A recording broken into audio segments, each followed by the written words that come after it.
In the fading light of a May evening in the year 1536,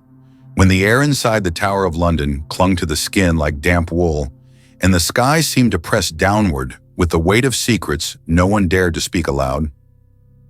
a young man named George Boleyn walked into the great hall where 2,000 people waited to watch whether brilliance could survive the machinery of a king's wrath. And in his hand lay a folded piece of parchment he had been explicitly ordered not to read, but which he would raise to his lips anyway. Not because he was reckless or naive, but because he had reached the final edge of a life built on loyalty,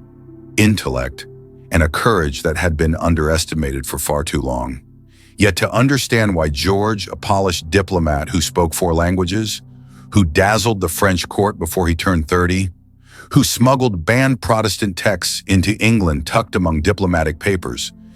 who debated theology with a fire that made even seasoned scholars blink,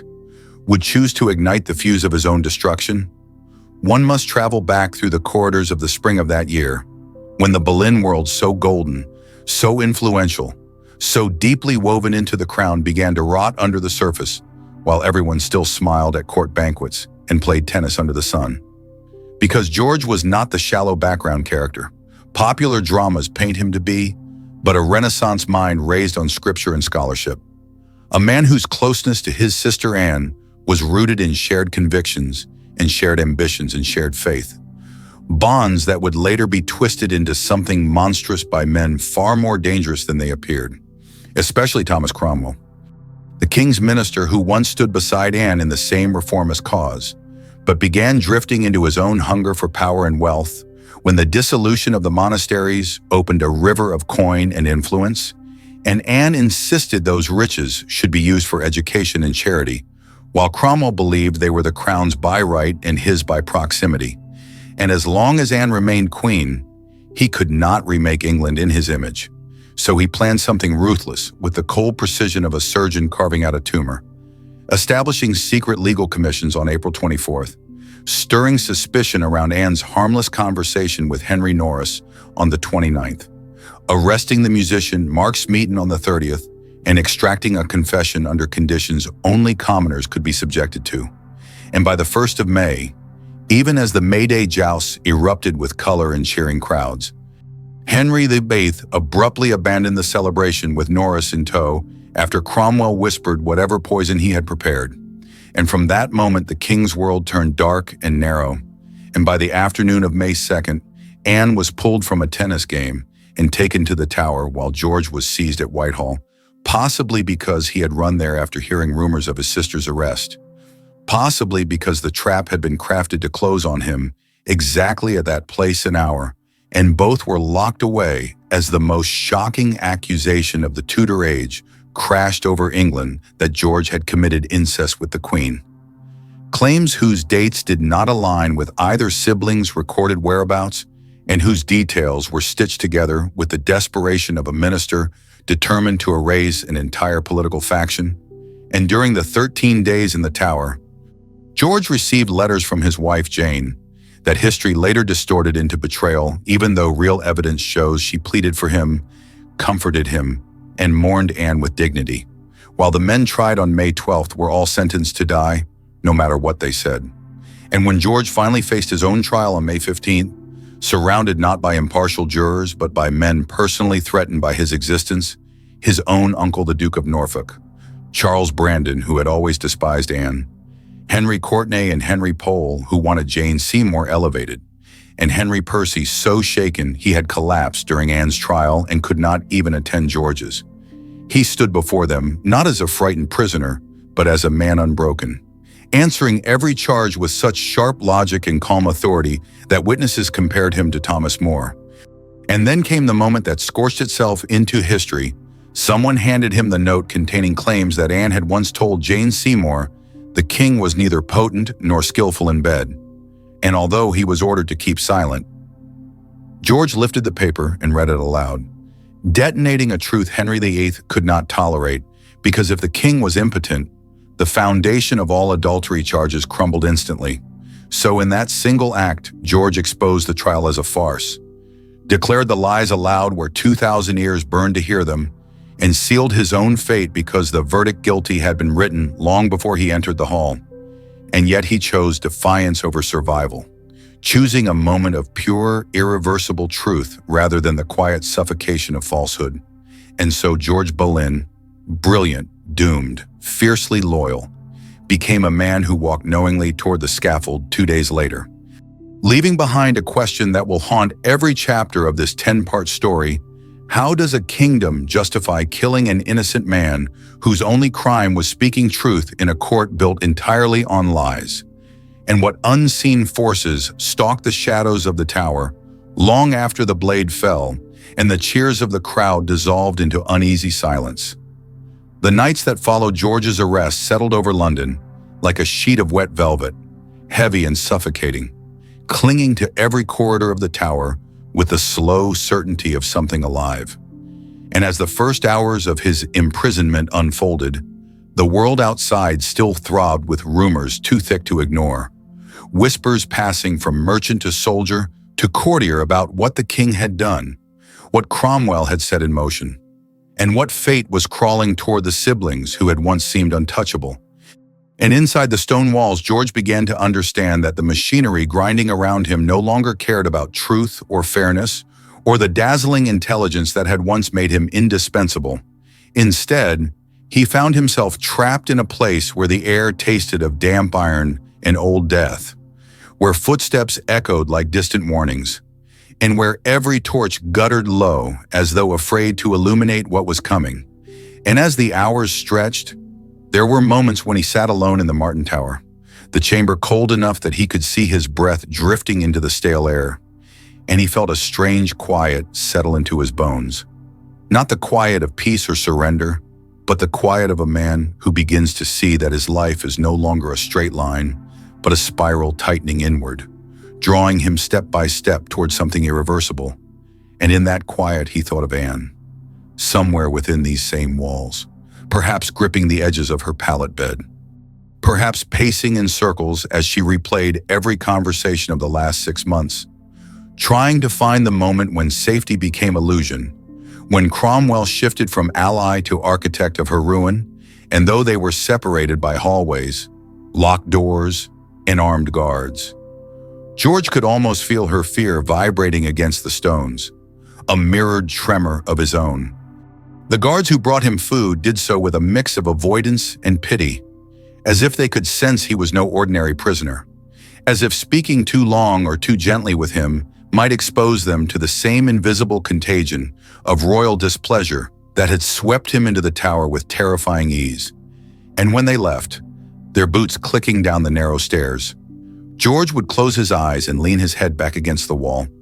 remembering the evenings he and Anne had spent reading scripture together, debating doctrines while the rest of the court danced, two minds flickering bright in the shadows of Tudor politics, never imagining those conversations would be twisted into evidence of monstrous sin. Yet now that sin had become the weapon to destroy them, and George felt the weight of that absurdity press into his ribs like a fist. Outside the tower, the court moved with the strange, brittle energy of a place trying to pretend nothing was collapsing. Jane Seymour stepping softly through the rooms where Anne had once reigned, her silence mistaken by many for humility, even as Cromwell positioned her like a chess piece on the edge of victory. The nobles watching one another with the wary eyes of people who knew that proximity to power could mean salvation today and death tomorrow. And Henry VIII wandering through his palaces in a state that frightened even his closest attendants, anger and humiliation simmering under his skin like fever. Each whisper of Anne's alleged betrayal striking him harder because it allowed him to bury his own guilt beneath a mask of righteous fury. And while London buzzed with rumors and the court danced its uneasy dance, George lived in a slowing world, the tower's silence growing deeper each day as he awaited the trial he knew had already been judged before it even began. During the long nights, George sometimes heard the wind scraping against the stone, as if the entire fortress were sighing beneath the weight of what it had witnessed across centuries. And the sounds of the river drifting through cracks in the walls carried a strange rhythm, a reminder that life outside continued flowing forward, even while his own future had narrowed to a single point. And though he did not know the exact hour, he felt it coming, felt the shape of his fate forming like a shadow at the edge of his vision. And in those moments, he would close his eyes and think of the French courts where ambassadors had once praised him, of debates held in candlelit chambers, of letters he had written with careful thought, of the trust he and Anne had shared. A trust so bright it seemed impossible to imagine anyone could have mistaken it for anything other than love between siblings. Yet here he was, imprisoned by accusations crafted with deliberate cruelty, designed to stain not only their bodies but their legacies. And somewhere within those days he received letters from Jane, each one carried by trembling hands, the words inside full of tenderness, fear, and hope. And those letters did not simply comfort him, but anchored him, reminding him that beyond the madness of the court and the venom of Cromwell's schemes, there remained a world built on loyalty and genuine affection. And though he could not answer in full or explain the dread that now lived behind his ribs, he cherished each word as if it were warm light filtering through the bars of his cell, a quiet defiance against the lies that had twisted her reputation long after her death. And as he folded the letters with hands shaking not from fear, but from the gravity of what might soon be expected of him, he knew that Jane, unlike the rumors that would later stain her name, had not abandoned him, had not betrayed him, had not become the weapon that fashioned the noose she had merely loved a man she could not save. When he finally learned that 4 men had been tried ahead of him, Norris, Weston, Brereton, and Smeaton, and that all had been condemned to die despite the absence of evidence, it did not frighten him but clarified everything, settling him further into the grim understanding that his trial would not be a question of innocence, but a performance in which every role had already been cast, and he would simply be asked to walk the stage one last time, not to persuade the judges, but to witness the machinery of power completing its work. And strangely, that knowledge steadied him, stripping away the last remnants of hope and leaving behind a calm resolve that flowed through him like cold water. On the morning of May 15th,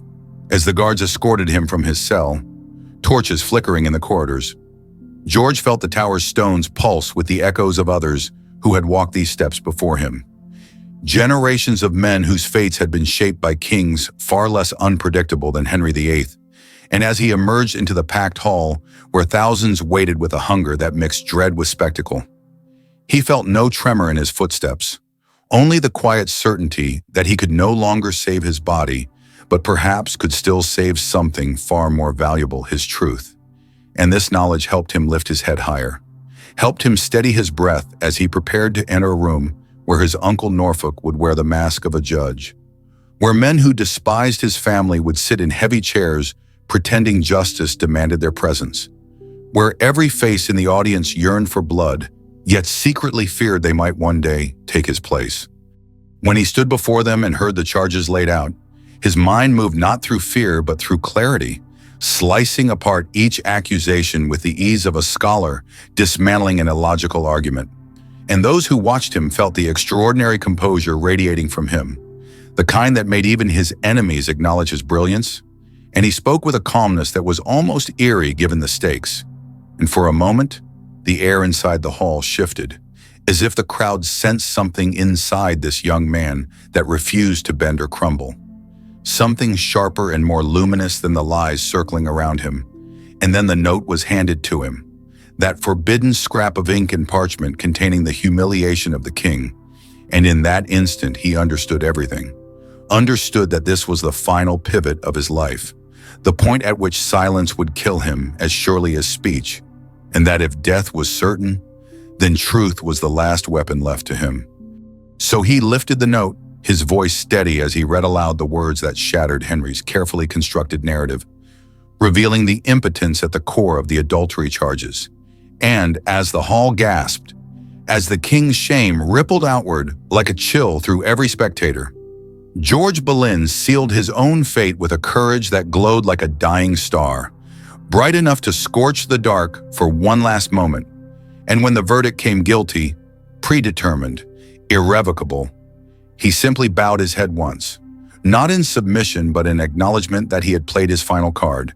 and he had played it with a clarity that would be remembered long after the blade fell. During the hours that followed the verdict, as the hall emptied and the murmurs dissolved into the stone corridors, George was led back through the tower under a silence so thick it felt like cloth pressed against his ears, a silence broken only by the rhythmic clanking of the guard's armor and the hollow echo of each footstep landing on the worn steps. And even though he walked with his wrists bound, even though the future ahead of him had shrunk to a single straight path toward the scaffold, his mind remained sharp, alert, strangely lucid, as though the storm inside him had finally crested and left behind a calm as deep as still water. And in that depth, he began to sense the shifting weight of the hours he had left. Hours that stretched long, yet slipped away like smoke between his fingers. Hours in which the world outside continued to tilt toward chaos, while he, trapped within the tower's cold ribs, felt as though time were folding in on itself. The cell they returned him to looked different now, not because anything had changed within its drab stone walls, but because he understood with new clarity that this space had become his waiting room between life and death, a place that seemed to pulse with the residue of all the prisoners before him, men whose hopes had drained into these same stones, whose prayers had drifted into the same stale corners. And as the door swung shut, the hiss of metal sliding into place seemed to slice the thin thread connecting him to the world he once moved through with such grace.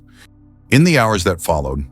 George found that his thoughts moved not toward escape or last-minute miracles. He had been too honest with himself for that, but toward the people whose lives would be shattered alongside his own. Toward the father who would stand in the empty halls of Hever Castle, feeling the shape of a loss he could neither undo nor avenge.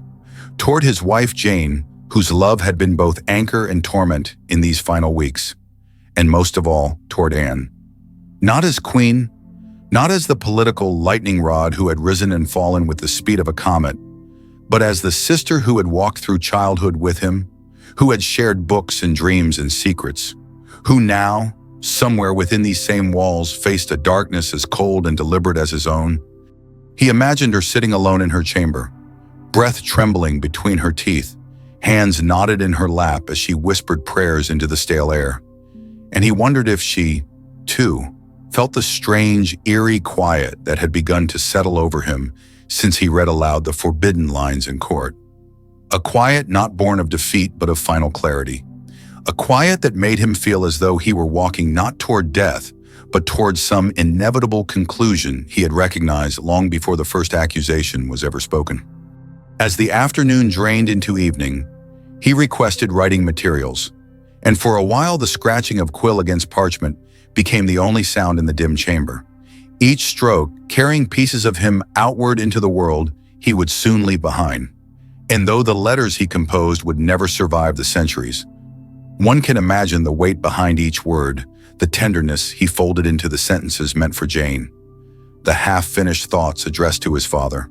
the attempts to comfort those who would remain long after he was gone, attempts perhaps futile but necessary, as though writing these lines allowed him to keep his humanity intact in a world determined to strip it from him. When he finally set the quill aside, the silence returned, pressing against him with new heaviness, and he lay down on the thin mattress, staring into the darkness, listening to the tower breathe around him, the faint rustle of guards shifting at their posts, the distant hum of the wind brushing past the arrow slits. Sounds that once meant nothing but now felt like echoes from a world slowly slipping away. Later that night, long after the moon had risen above the battlements, George was roused by the soft creaking of footsteps approaching his door, and for a moment he felt a strange shiver of uncertainty, wondering whether the guards had come early, whether the execution had been moved without warning. But instead the warden entered with a lantern that cast thin gold onto the rough walls, explaining that Archbishop Cranmer had been summoned to pronounce judgment on the validity of the king's marriage. And though the warden did not say more, the implication hung between them like a bitter, invisible fog if the marriage had been declared invalid. Then the adultery charges were nonsense, which meant the incest charges were impossible. And George could not help but feel the sting of bitter irony. That legal logic would unravel his accuser's narrative even while he, Anne, and their friends remained trapped in the jaws of the same machinery that had crafted those lies. He thanked the warden quietly, not because it changed his fate,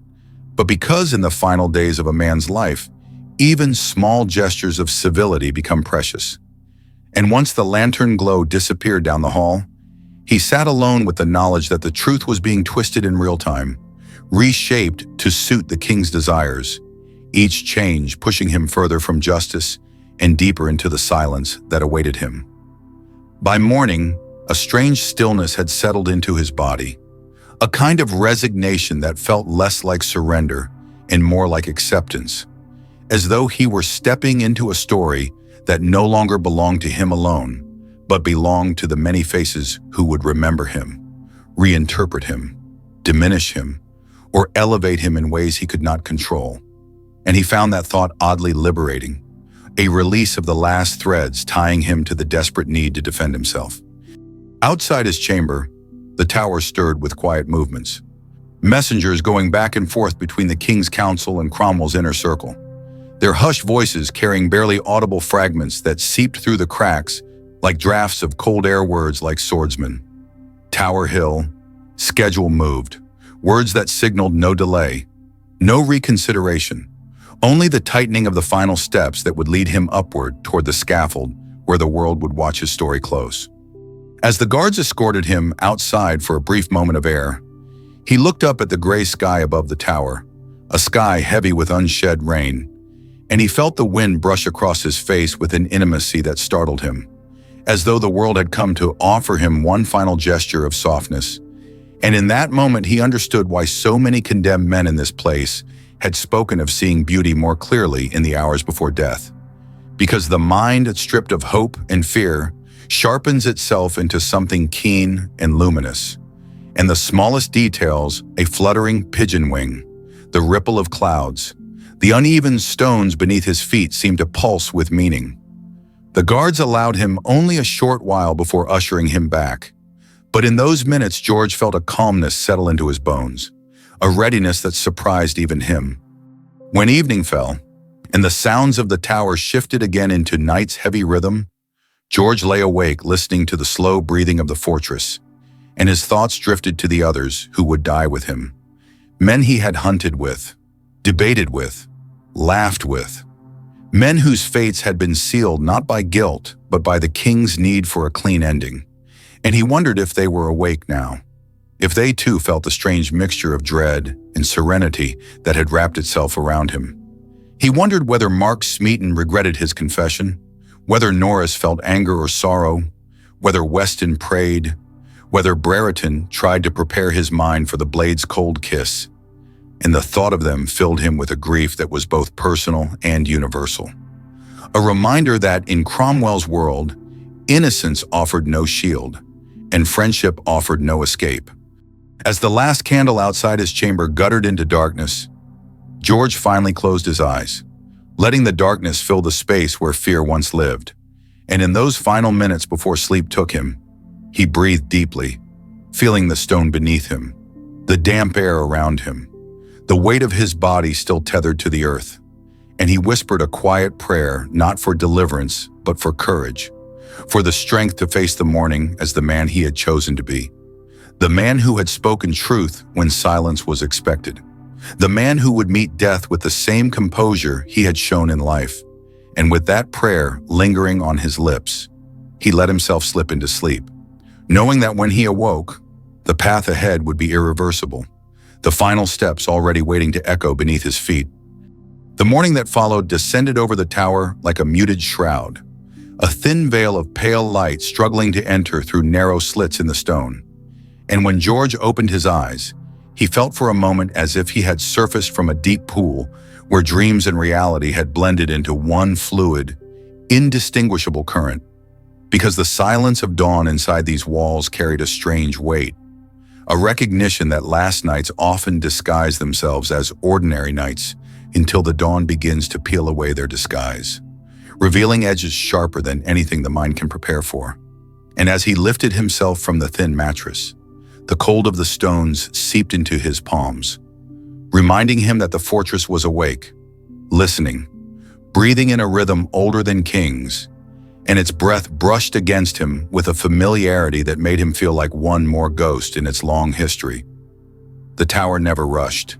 It watched. It remembered. And as George steadied himself, he sensed that this dawn had come not to comfort him, but to mark the narrowing of his path, as though the world had decided to strip away everything unnecessary noise, warmth, time, until all that remained was the simple, unwavering truth of what he must now walk toward. When the guards arrived, their movements were quieter than before, their faces more drawn, their eyes darting away from his gaze, not out of cruelty, but out of the kind of fear that filled men who knew they were participating in something unjust, yet had no power to refuse. And as they unbolted the door and gestured for him to follow, the corridor beyond felt different, as though the air itself had thickened, slow and heavy like resin, and each torch flame along the wall flickered with a skittish uncertainty, as if even fire hesitated to bear witness to what was coming. Their footsteps echoed in a slow cadence, and George walked with them, not as a man dragged toward doom, but as someone who had already made peace with the direction of his steps, a quiet acceptance radiating from him like the warmth of a lantern held close on a winter night. They led him to a small chamber where he was given water and a loaf of bread, and though the food was tasteless, rough, and stale, he took a few measured bites, knowing that the body needed strength, not because he feared collapse, but because he wanted to stand tall when the world looked at him one last time. While he ate, he listened to the distant murmur of the river, that low, ceaseless whisper weaving itself through the fortress like a reminder that life outside these walls flowed on, indifferent to kings, indifferent to suffering, indifferent to the sound of axes striking wood or bone. And the more he listened, the more he felt a curious detachment from everything that had once defined him: court, family, ambition, even fear, and that detachment unfurled slowly inside him like a ribbon, giving him room to breathe in a way he hadn't breathed since before the first accusation was spoken. And for a moment he simply sat still, hands resting lightly on the table, letting the quiet settle around him like soft dust. It was in that stillness that he found himself thinking again of Anne, of her fierce brilliance, her uncompromising mind, her defiant wit that had once enchanted Henry and now condemned her. And he wondered what she was thinking in her own chamber, whether she felt this same unnatural calm, or whether she raged against the injustice with the fire that had always lived at the core of her spirit, and the image of her alone, proud, unbowed, tightened something inside him. Not fear, not grief, but a profound tenderness mixed with helplessness. A recognition that although they walked different paths toward the same end, they were still walking together in ways no accusation could destroy. As the hours drifted forward, a guard brought word that Archbishop Cranmer had formalized the annulment, that Anne's marriage had been declared invalid, that Elizabeth had been stamped a bastard, and though George felt no shock, only a deepening of the quiet inside him. The absurdity of it echoed through the chamber like a dull bell. If the marriage had never existed, then adultery was impossible. And if adultery was impossible, then incest was nothing more than a grotesque invention. Yet the machinery continued without pause, devouring logic, devouring truth, devouring anyone caught in its teeth. The guard waited for a reaction, perhaps expecting anger or despair, but George only nodded slowly, as though acknowledging something he had long suspected. And the guard, uneasy with the calmness before him, retreated down the hall, leaving behind a faint trace of torch smoke that curled upward and faded into invisibility. Later, as the dim afternoon light filtered through the narrow window, George was permitted a short walk in the small open yard within the inner ward of the tower, and when he stepped into the open air, the sky hung low and gray, a canopy of clouds that stretched without end, and he breathed in deeply, letting the cool wind fill his lungs with its metallic tang, savoring the strange, bittersweet sensation of being outside while surrounded by impenetrable walls that rose like cliffs on all sides. He walked slowly along the worn path, his boots pressing into the dirt softened by recent rain, and with each step he felt the weight of the world ease slightly, as though the air itself were trying to soothe him, and he found himself watching the flight of a single crow perched on a crenellation, its feathers ruffled by the wind, its head cocked as if observing him with an intelligence sharper than many of the men who had judged him. For a moment, he envied the bird's freedom, its ability to lift away from cruelty and injustice with a few beats of its wings, and he wondered whether, in some distant way, the soul too could rise like that when finally released. When the guards signaled it was time to return, George took one last look at the sky before following them back inside, and once the heavy door closed behind him again, sealing the outside world away, he felt a shift inside his chest, not fear or resistance, but a subtle tightening, a recognition that he was crossing into the final stretch of his life, the last corridor before the scaffold, and the understanding that he must now prepare himself not just physically, but spiritually, mentally, and in the strange, quiet place where courage and sorrow intertwine. Alone once more, he sat with his back against the wall and let his thoughts wander to his childhood, to the fields at Hever Castle where he and Anne had once played, to the echoing halls where their laughter drifted through sunlit rooms, to the long afternoons spent reading under trees where the world had seemed broad, bright, and full of possibility. And remembering those days brought not pain, but a soft, aching warmth, as though the memory itself wrapped gently around him, shielding him from the cold stone that pressed into his spine. He thought of his father, whose love was often stern, whose pride sometimes masked itself as distance, yet whose sorrow now must be immeasurable. And George wished just for a moment that he could speak to him, not to beg for rescue, but to offer comfort, to tell him that guilt had no place here, that the fault lay in the king's fear, in Cromwell's ambition, in a world that devoured its brightest when their brilliance grew inconvenient. He thought of Jane, her face illuminated by candlelight as she read his letters, her tears falling on the parchment, her grief heavy but dignified, and he hoped she would not be punished for standing by him, hoped history would someday remember her truth, rather than the poisonous story that would later cling to her name. As twilight began to creep into the corners of the chamber, the flickering torches casting long shadows across the floor, George felt a sudden, quiet clarity settle over him, a sense that, though the world outside spun with cruelty and betrayal, he had reached a point inside himself where fear could no longer take root. And in that clarity, he whispered a prayer not for salvation, but for steadiness, asking only that he meet his fate with the same integrity that had guided him through life. The prayer lingered in the air, soft and fragile, and when he finally lay down again, closing his eyes against the dimming light, he felt a calmness descend upon him like a warm, invisible cloak, easing the tension from his shoulders, reminding him that the blade, when it came, would not erase who he was, but merely mark the end of a story that had been written in shadows and sunlight alike. When sleep finally claimed him, it carried him gently,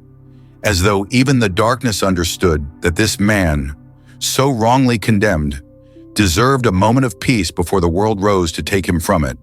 And somewhere deep inside that sleep, in the thin, fragile space between breath and silence, George Boleyn drifted toward the last dawn he would ever see,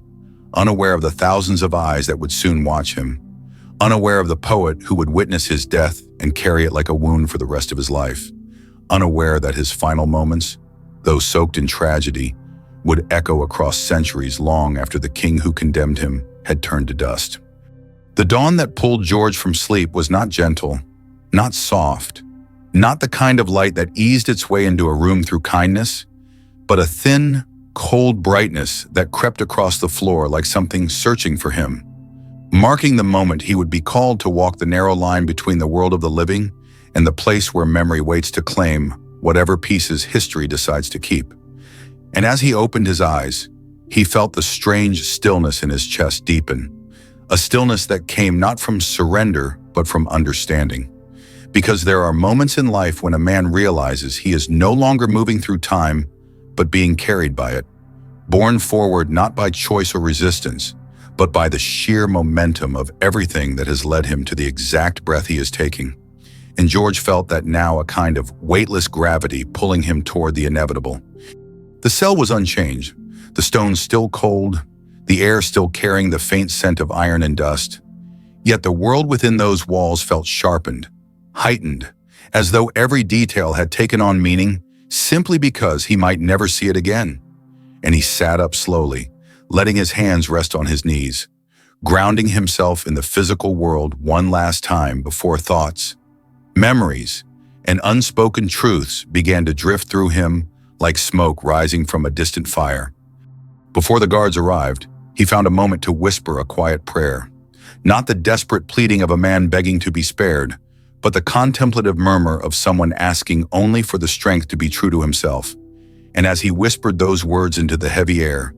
he felt a warmth spread through his chest, faint but steady, a reassurance that courage did not require loud declarations or dramatic gestures, but could live quietly, steadily, in the way a man breathed, walked, held his head, and faced the eyes of those waiting to witness his fall.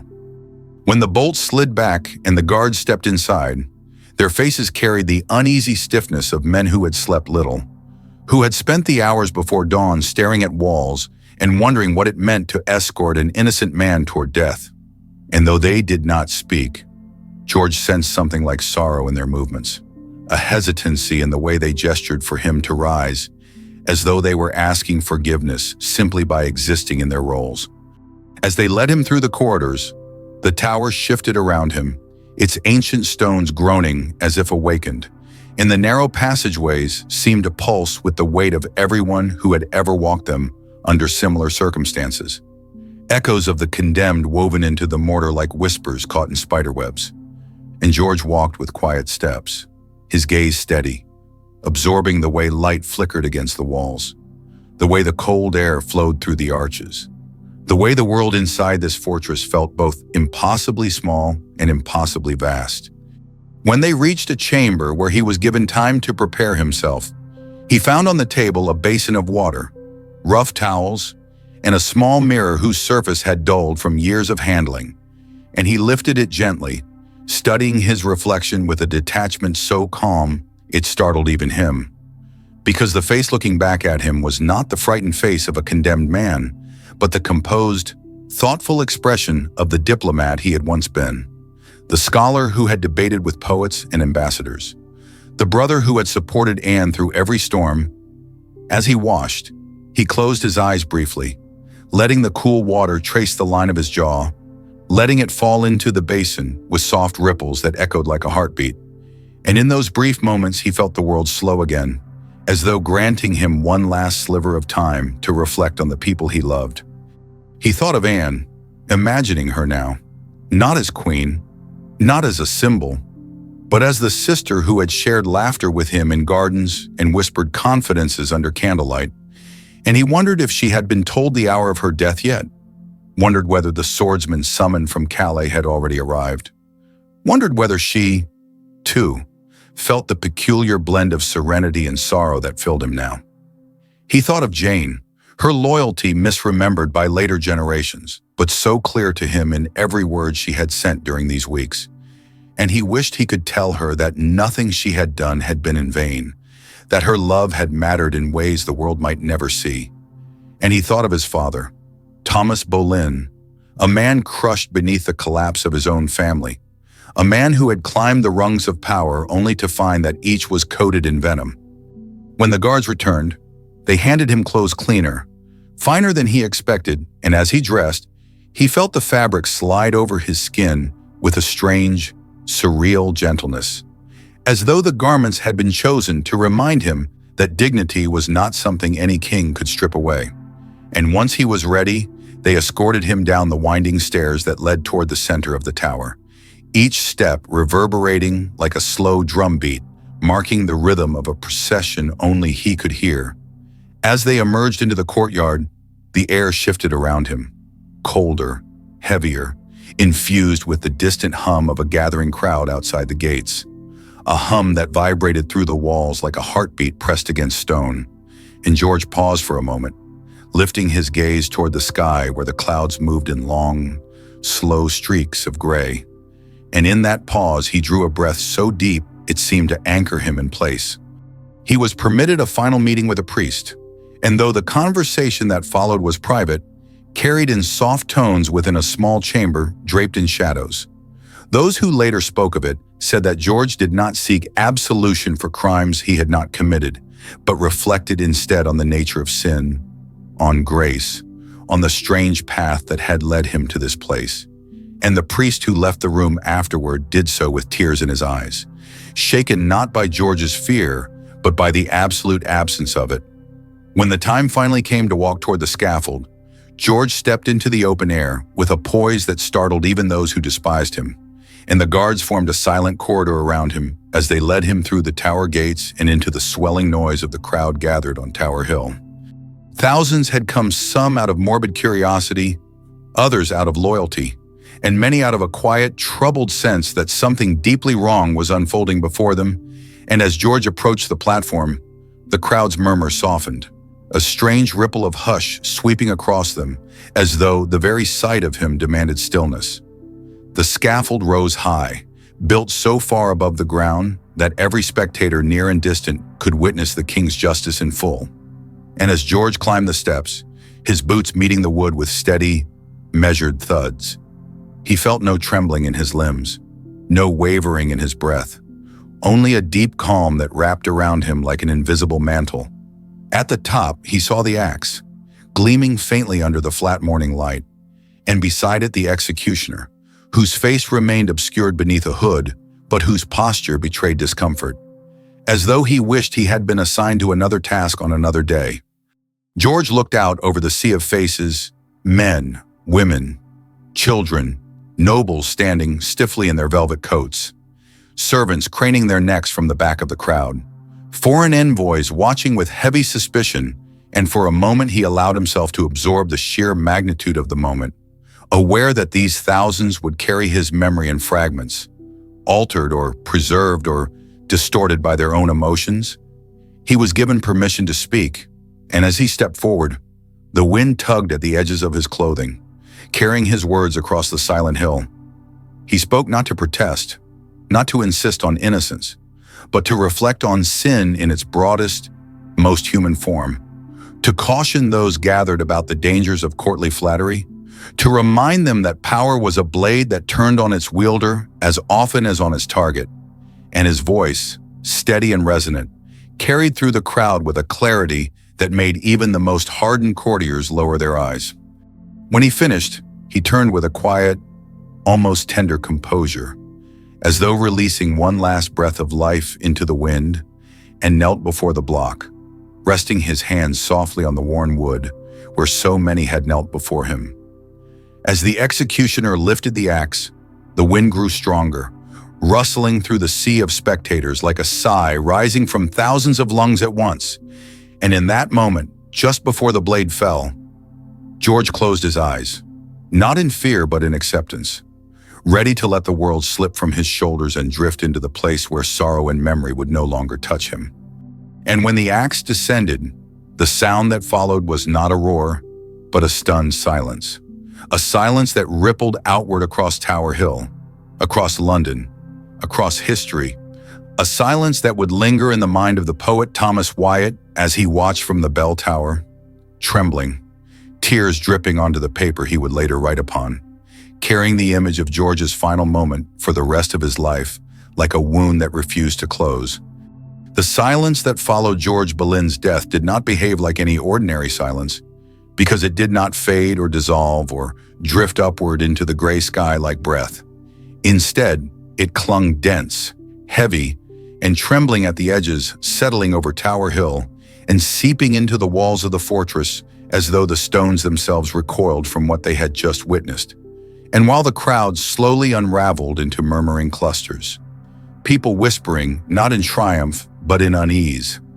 the body of the young man who had once dazzled Europe lay momentarily still on the scaffold, the wind nudging the hem of his coat, the executioner stepping back with a stiffness that betrayed his discomfort, and nearby, hidden behind narrow windows and shadowed ledges, those who had known George, those who had called him friend and companion,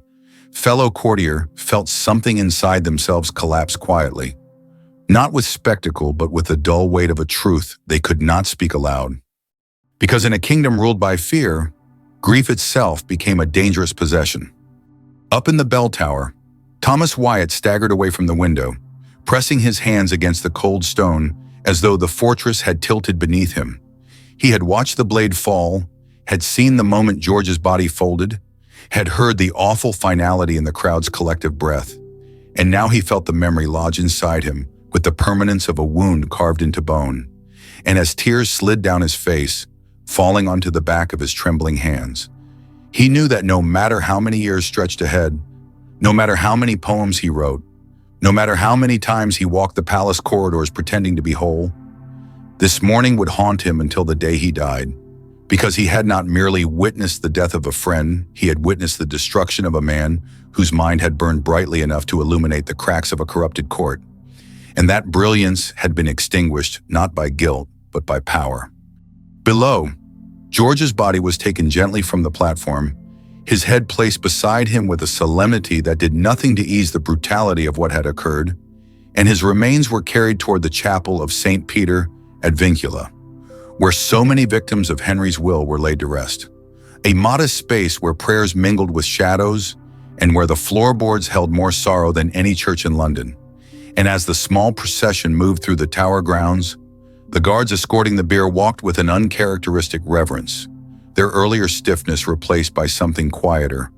more uncertain, as though they sensed the air shifting, as though they knew that the death they had just facilitated was different, not justice, not victory, but an act that might echo with consequences none of them could yet see.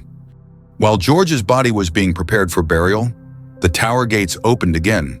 releasing the crowd back into a city that felt altered, its cobblestones echoing with a tension that pulsed through taverns, markets, and whispered conversations in alleyways, because even though the king had intended this execution to reinforce his authority,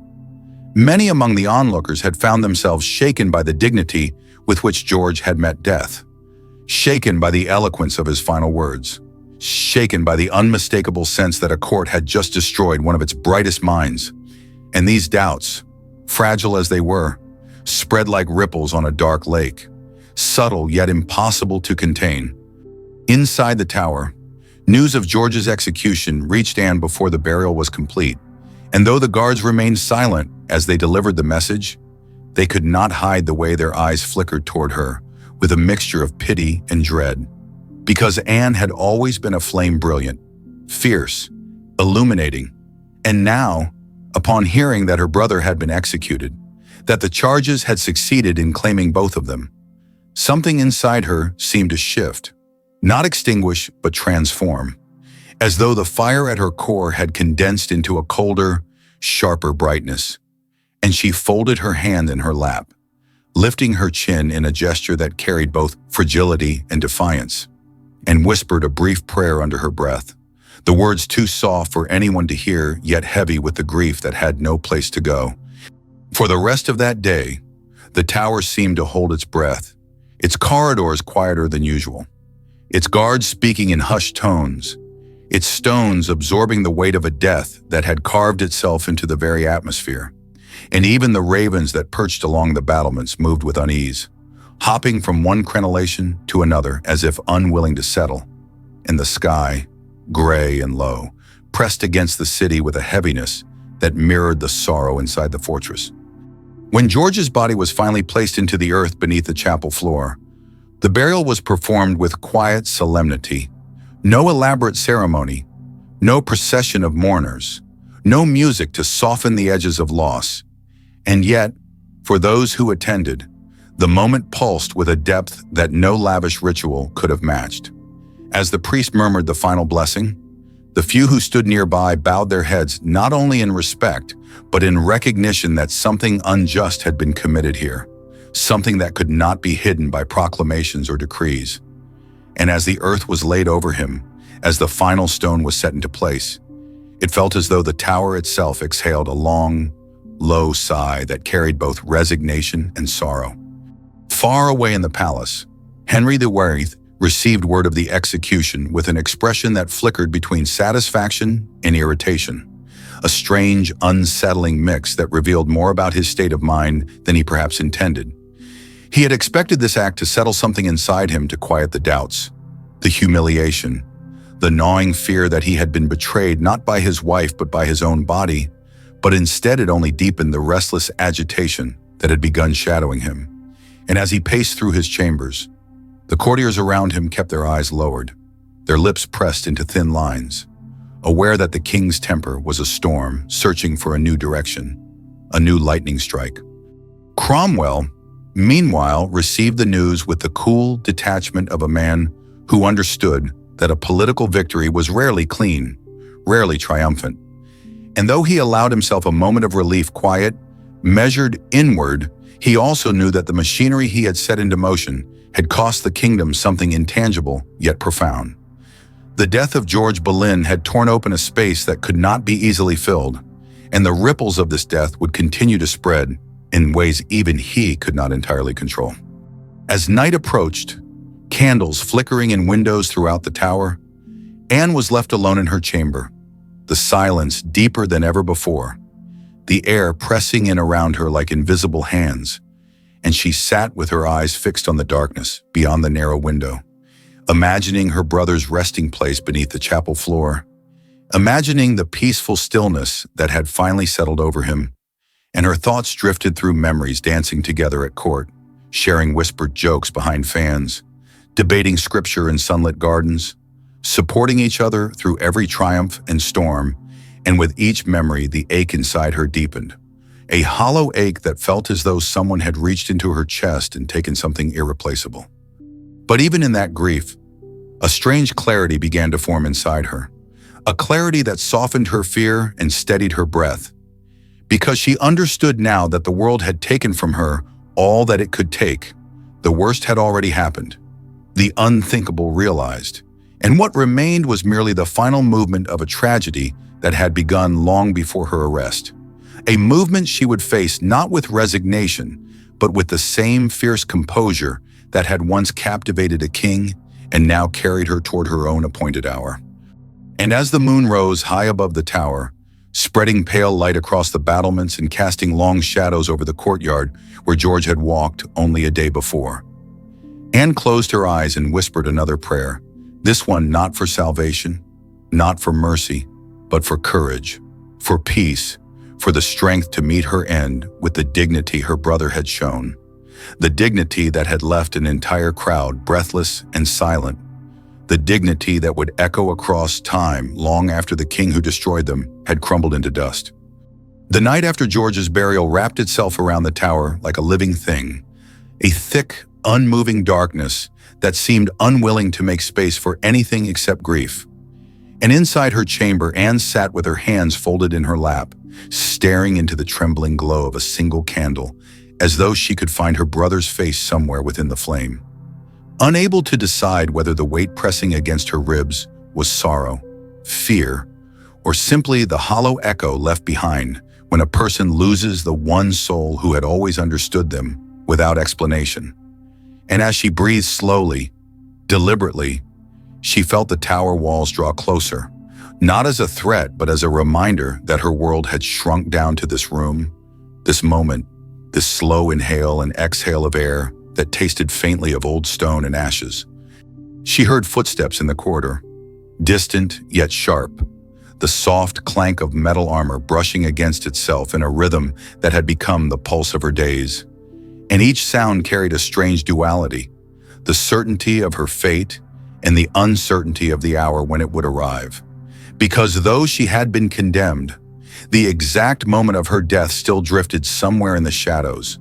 approaching her with the steady patience of a tide creeping up a shoreline. Anne knew she had only days left, perhaps only hours. Yet in the thick quiet of that night, she did not tremble as she had trembled on the day of her arrest. Instead, she felt a calm settling into her bones, a calm different from resignation, different from hope, something more like acceptance wrapped in steel, the kind of clarity that comes to people who have already lost everything except themselves. She thought of Elizabeth, her daughter, the child she had carried with fierce joy, the child who would now grow up marked by her mother's fall. And the ache that rose inside Anne at that thought was sharp enough to steal her breath for a moment, sharp enough to make her close her eyes tightly, as if she could hold her daughter's face within the darkness behind her eyelids. She whispered a prayer for the girl, a prayer that stretched beyond her own life into a future she would never see, asking for courage, intelligence, and protection for a child destined to navigate a world far more cruel than any child should have to face. And the words, though soft, made her feel like she had bound herself to Elizabeth in a final, invisible way. In another part of the tower, the guards whispered among themselves, uncertain whether the queen slept or wept or stared silently into the dark as she had done the previous nights. And though none dared approach her door unless summoned, they moved with careful steps, aware that her name still carried weight even here, even now, even when her fate had been sealed by the same king who once swore he would tear the world apart for her. The tower seemed to sense her presence, its stones humming with the remnants of her defiance, its stairways carrying the echo of her footsteps from days gone by. And in that eerie quiet, even the ravens perched along the battlements shifted uneasily, their dark eyes glistening with something that almost resembled recognition. As dawn approached, the pale light filtering through the slit window touched Anne's face, tracing the shape of her cheek, the curve of her jaw, the shadows beneath her eyes, and she felt the cold air slide across her skin like a silent reminder of the hours slipping away. And she rose slowly, steadying herself with a hand against the wall, breathing in the dampness of the morning. She wondered briefly whether George had felt this same stillness on his final morning, whether he had found comfort in prayer or in memory, or simply in the knowledge that he had faced his fate honestly, bravely. And she whispered his name once, letting it drift into the quiet room like a final farewell. Meanwhile, outside the tower walls, the city stirred with an uneasy mix of anticipation and dread. People whispered in markets, on street corners, in taverns lit by smoky candles, their voices carrying a tone not of triumph, but of unsettled curiosity, as though the entire kingdom felt that something unnatural was unfolding, that the execution of the queen would not be a simple act of justice, but a rupture, a tear in the fabric of the realm that might never fully mend. Cromwell, who had engineered the fall with meticulous precision, woke that morning with the knowledge that his plans were nearly complete. Yet even he felt a faint tremor of apprehension beneath his calm exterior, an instinctive awareness that the destruction of a queen, no matter how carefully orchestrated, was not an act without consequence. And he moved through the palace halls with the quiet tread of a man who knew the king's temper better than the king knew himself. Inside the tower, Anne was visited briefly by Cranmer, the archbishop whose judgment had dissolved her marriage even as he wept in private for the injustice he had been forced to participate in. And he stood before her with eyes that refused to meet hers for long, speaking in the low, careful tone of a man trying to offer comfort without stepping outside the boundaries of his authority. And Anne listened with a composed stillness, answering softly, her words carrying a dignity that seemed to wrap around her like a cloak. When he left, his footsteps faded down the corridor, and Anne remained standing, feeling the quiet settle over her once more, embracing her like a familiar companion. As the morning deepened, the guards returned to escort her to communion, a final ritual offered to the condemned, and Anne walked with a calm so profound that even the guardsmen, hardened by violence, accustomed to the final hours of prisoners, felt a shiver pass through them, because there was no fear in her steps, only a quiet grace that made the air around her thrum with something almost holy. She knelt in the small chapel, her hands folded, her eyes lowered, and as the priest spoke the sacred words, Anne felt her breath steady, felt her heart slow to a rhythmic calmness, and she imagined George kneeling somewhere beyond her reach, whispering his own final prayers, and she felt a connection stir between them, something that transcended the physical world and moved into the realm of spirit, as though the siblings who had once walked hand in hand now walked together once more toward the same unknowable threshold. After communion, Anne was returned to her chamber, And the hours that followed unfolded in a strange rhythm, each minute stretching long and thin, yet passing with an inexorable momentum she could not slow. She paced occasionally, not with agitation, but with a contemplative grace, pausing now and then to touch the edge of the window, the roughness of the stone beneath her fingertips grounding her in the physical world, even as her mind drifted through memories of laughter, music, feasts, coronation triumphs, and the crisp scent of the English countryside she once rode through with hair unbound and heart unburdened. And she held these memories not with regret, but with gratitude, savoring them like the final notes of a long, beautiful song. Outside, and the sky began to shift, the pale morning deepening into a clearer light, a light that seemed to signal not salvation, but preparation. And the guards in the courtyard below began murmuring, glancing upward toward the queen's lodgings as if waiting for some signal they did not yet understand. And within her chamber, Anne paused, sensing the change in the air, feeling the tower itself grow still, and she realized that her final morning had arrived. She moved to her bed, smoothing the simple coverlet with steady hands, adjusting her gown, her hair, her posture, preparing herself as though she were preparing for a final court appearance rather than an execution. Because Anne, even in the last hours of her life, refused to be anything less than regal. And as she stood in the small pool of light cast through the window, her figure illuminated against the dim stone behind her, Anne Boleyn understood with absolute clarity that her story had moved beyond her control, beyond the tower, beyond the king, beyond Cromwell, beyond the court, and even beyond the centuries that would someday try to reclaim or rewrite her. Her story now belonged to something larger, something that would continue to unfold long after her body was gone, carried by the daughter she would leave behind, carried by the memories of those who witnessed her courage, carried by the whisper of her name each time someone remembered how she had walked, unbroken, toward the edge of history. The hours leading Anne toward her final walk unfolded with a strange, suspended quiet, a kind of hush that did not feel natural, but instead carried the weight of a world holding its breath. And as she stood near the narrow window, watching the pale morning gather itself across the courtyard, she sensed that every stone of the tower was listening,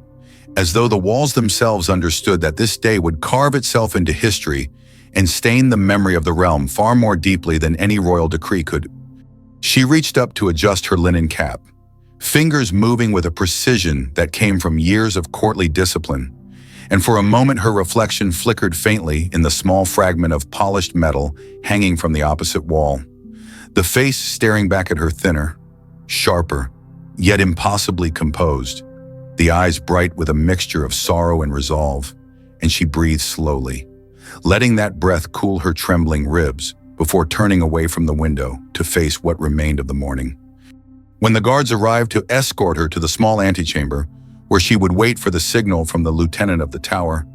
they moved with a solemnity that had not been present the previous days, their steps slower, their expressions tight with an unspoken grief that seemed to burden the air around them. And as they bowed slightly before gesturing for her to follow, Anne inclined her head with a warm, almost gentle acknowledgement, a quiet reminder that she had not forgotten her dignity even as the kingdom was preparing to erase her. The corridor outside her cell was dim, lit only by the flickering torches that cast long, trembling shadows along the rough stone walls. And as she walked between the guard, her skirts brushing softly against the floor, she felt a curious sensation, neither fear nor calm, but something in between, something akin to standing on the edge of a vast, dark shoreline listening to the distant roar of an unseen sea. The antechamber itself was sparse, containing only a wooden bench, a small table, and a single candle that had burned nearly to the wick, its thin flame reaching upward as though yearning for one last breath of wax before dying. Anne was invited to sit, and as she lowered herself onto the bench, her hands folded neatly in her lap, she felt the silence settle into the room like dust, fine and heavy, coating every surface, every breath, every heartbeat. She thought of Elizabeth again, her bright-eyed daughter whose future was now shrouded in uncertainty.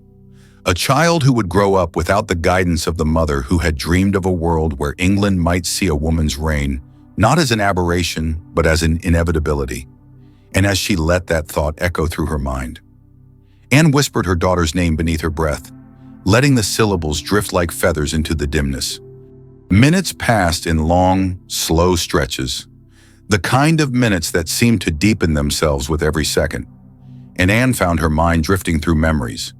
not in flashes, but in long, unbroken threads weaving themselves across her thoughts. She remembered her first arrival at court,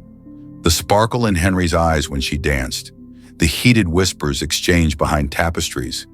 the days she had believed her influence could reshape England into something vibrant and just. And she remembered George's laughter in the gardens at Hever, the crisp sound of his voice as he debated scripture, the warmth of his hand when he reassured her through moments of doubt. These memories did not crush her. Instead, they washed over her with a bittersweet steadiness, giving her a sense of completeness, of a life lived not perfectly but passionately, intensely, vividly. Footsteps approached outside the antechamber, slow and deliberate, and Anne lifted her head, the soft rustle of her gown the only sound she made. The lieutenant of the tower appeared in the doorway, his face composed yet unmistakably somber, and he bowed to her with sincere respect before saying softly that the time had come. Anne rose with an elegance that startled even him, her movements fluid and unbroken,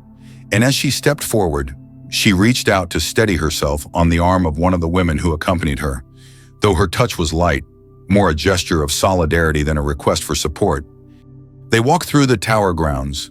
the morning air cool and sharp, carrying the faint scent of grass crushed under the boots of the soldiers who had gathered to maintain order. And as Anne rounded the corner toward Tower Green, where the scaffold waited, she noticed the crowd assembled beyond the barriers silent, tense, their eyes fixed upon her with a mixture of grief, fascination, and disbelief. Unlike the roaring multitudes that had watched George die on Tower Hill, this gathering was smaller, carefully limited, more intimate,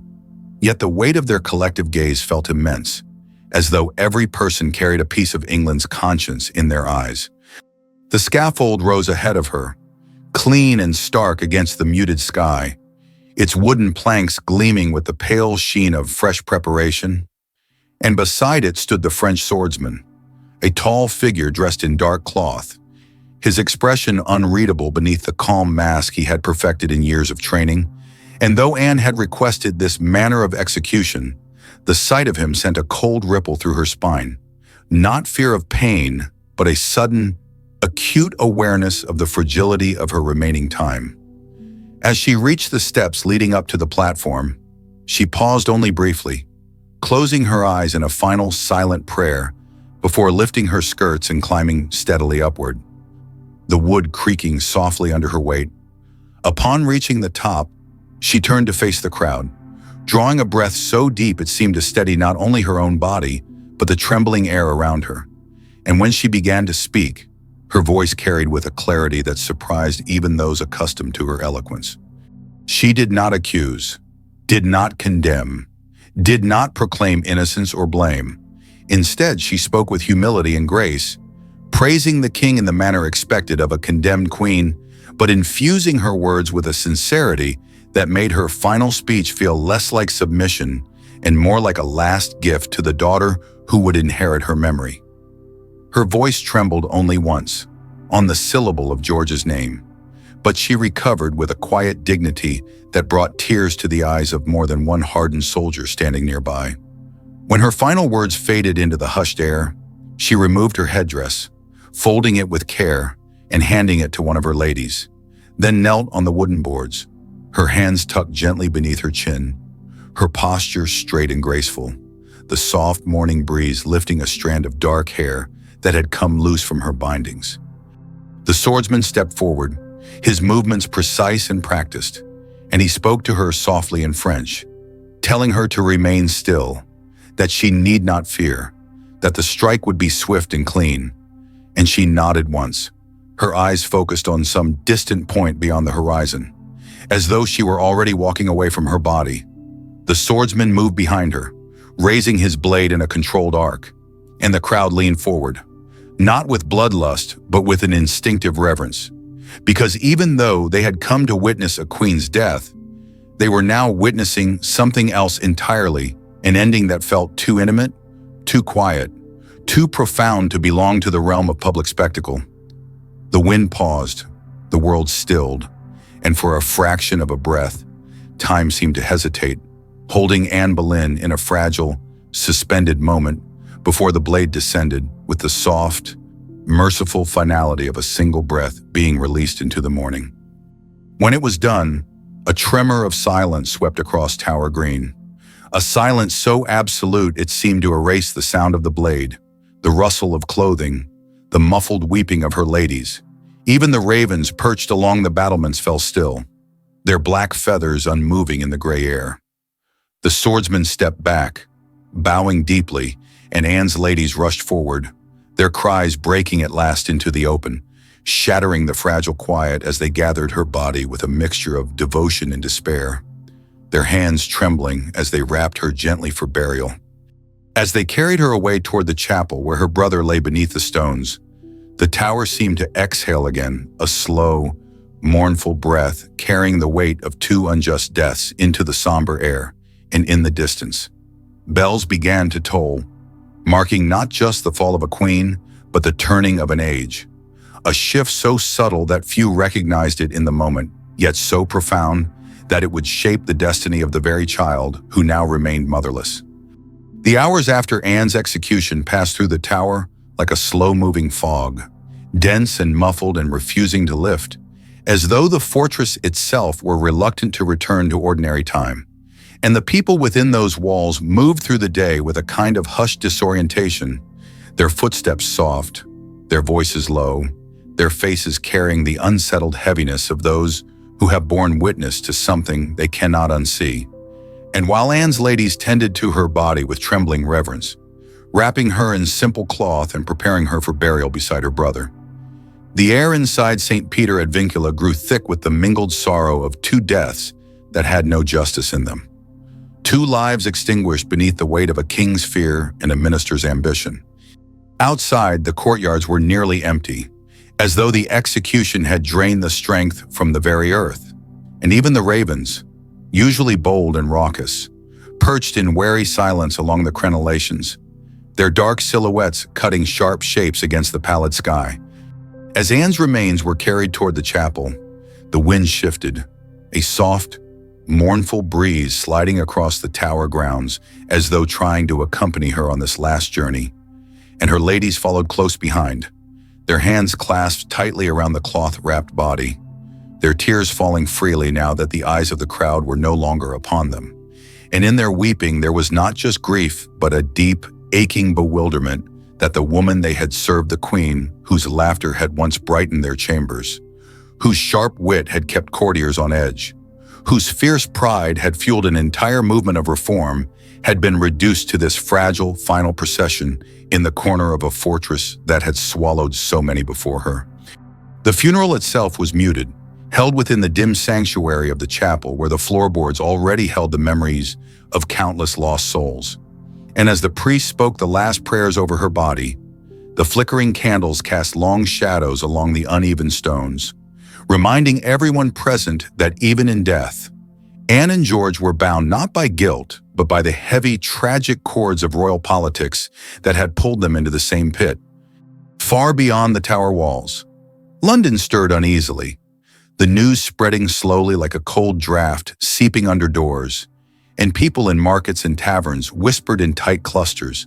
exchanging reactions that ranged from disbelief to sorrow to a quiet, fearful anger. Because though many had turned against Anne in life shaped by rumor, jealousy, and the sharp edges of her ambition, her death, so swift and quiet and chillingly precise, unsettled them in ways they could not articulate, leaving them with the sense that something sacred had been broken, something that would not mend easily. Even those who had supported the Seymour faction or Cromwell's reforms found themselves glancing over their shoulders as though expecting the axe to land upon them next. Because if a queen could fall this way, If the king could abandon a marriage with such ruthless finality, then no one, no matter their loyalty or position, was truly safe. Inside the palace, Henry VIII moved through his chambers with an unnatural briskness, his footsteps sharp and his eyes brighter than they should have been, as though he had convinced himself that liberation from Anne meant liberation from the torment of his fears, his insecurities, his failures as a husband and king. And yet beneath his restless energy, there was something unsettled, something brittle, a shadow of unease that flickered whenever he caught his reflection or paused long enough for thought to catch up with him. He spoke to his attendants of a fresh start, of peace and order, of divine justice having been served. But the courtiers who listened sensed the tremor beneath his words and exchanged uneasy glances when he turned away, because they knew that Henry's anger, once roused, rarely faded. It simply shifted its target, and no one wished to stand in its path. Cromwell, meanwhile, walked the palace corridors with a controlled calm that belied the storm of calculations racing through his mind. Because although he had orchestrated every detail of the Boleyn's downfall with surgical precision, he understood that triumph in this kingdom was always precarious, always shadowed by the possibility that the same king who elevated him could cast him down with equal speed. And as he reviewed the last stages of his plans, he knew that Anne's death was not the end, but merely the threshold of a new chapter, one that would require even greater vigilance. He had secured Jane Seymour's rise, positioned himself close to the king, and stamped out the faction that threatened his hold on power. Yet he also felt, in the dim corridors of the palace late that evening,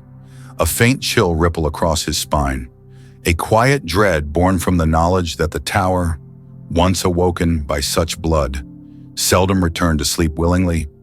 Back within the tower, Thomas Wyatt still lingered near the window of his chamber, staring out over the space where George had died and where Anne had walked to her own death. And though he had not been forced to witness the Queen's execution in the same proximity as her brothers, he felt her loss with a depth that knotted itself into his chest, tightening with every passing moment. The grief inside him had grown heavier, layered with guilt and horror and rage, until he found himself sinking onto the small cot, burying his face in his hands, whispering broken fragments of lines that would later form the verses of some of his most haunting poetry. And he felt the weight of survival pressing down upon him like a punishment. For Wyatt, living meant carrying the memory of two deaths shaped by lies. Living meant knowing that he had been spared not by justice, but by chance.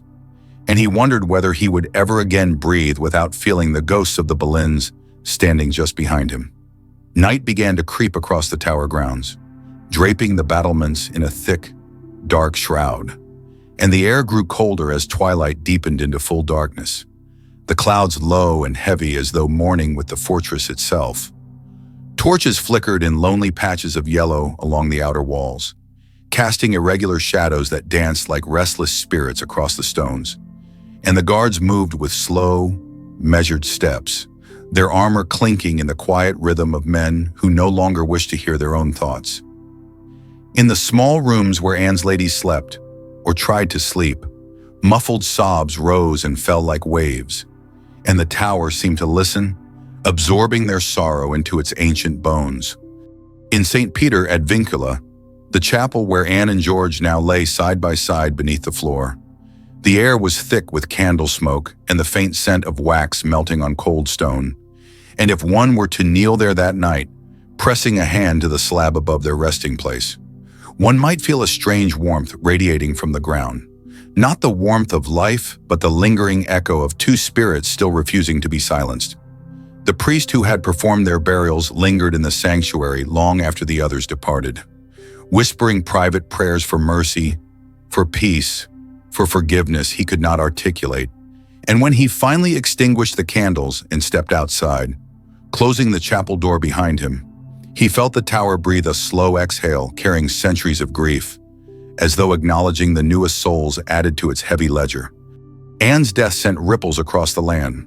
but none felt them more acutely than her family, now broken and scattered.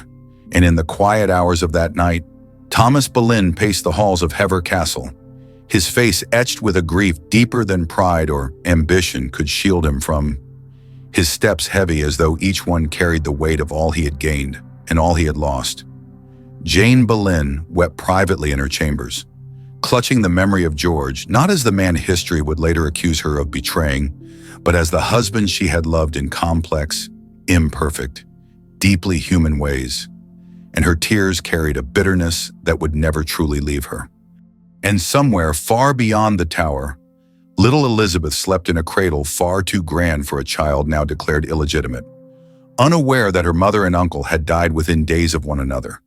unaware that the world shifting around her would one day place a crown on her head and turn her into the very force that would reshape the kingdom that had destroyed her parents.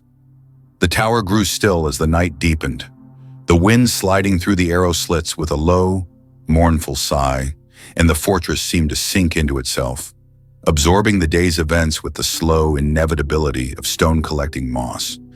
It was a stillness filled with ghosts, with grief, with the echo of sword and axe, with the whispered names of the dead. And yet beneath it all, beneath the sorrow and the silence, something else was beginning to stir, a faint, almost imperceptible shift in the air. A sense that the deaths of George and Anne had not merely closed a chapter, but opened another, one that would ripple outward across decades, shaping the fate of a kingdom forever. The days that followed Anne's quiet burial unfolded with a kind of haunted slowness, as though England itself were struggling to resume its rhythm after witnessing the destruction of two bright,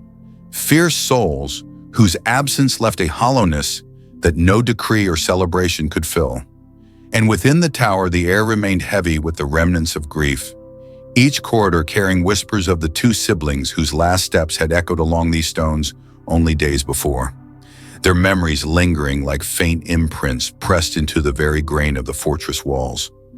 The guards resumed their rotations, their armor clinking softly in the pale dawn light. Yet even they walked with an unusual solemnity, as though something inside them had shifted, as though the executions had carved into them the same unsettling truth that had begun to seep through the city beyond, that what had been done here was not justice but a rupture, a violent unmaking that would haunt the kingdom long after the blood had dried and the crowds had dispersed. The king, in his palace miles away, attempted to fill the void inside himself with speed and ceremony,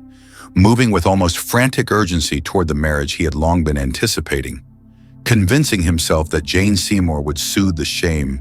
the nightmares, the humiliations that had gathered like storm clouds behind his eyes since the day Anne miscarried the son he had clung to as the answer to all his fears. He rehearsed a new narrative for himself, repeating it in fragments to those closest to him. He had been betrayed. He had acted with righteousness. He had cleansed the realm of a corrupting influence. But the truth, unspoken and gnawing, followed him like a shadow through each corridor, flickering behind his reflections in polished silver and catching him off guard in moments when he believed he was alone. And even as he smiled, even as he planned, even as he pushed forward into the next chapter of his reign, those close to him saw the strain lurking beneath his skin,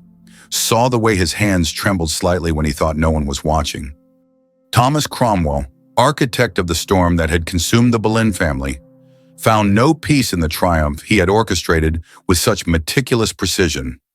For men who build their power on the destruction of others often discover too late that the foundation they stand upon is already cracking beneath them.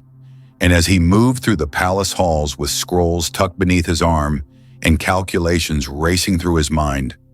he felt a strange, unfamiliar weight pressing into his chest. He had eliminated Anne. He had dismantled her faction. He had delivered the king a clean slate. Yet the tower, in the aftermath, seemed to echo with a warning he could not ignore, a whisper woven through its ancient stones that those who betray brilliance are often consumed by the very shadows they cast. And though he dismissed these thoughts during the day, at night they returned with a quiet persistence, slipping through the cracks of his composure and settling into his dreams like ink spreading across parchment. In Hever Castle,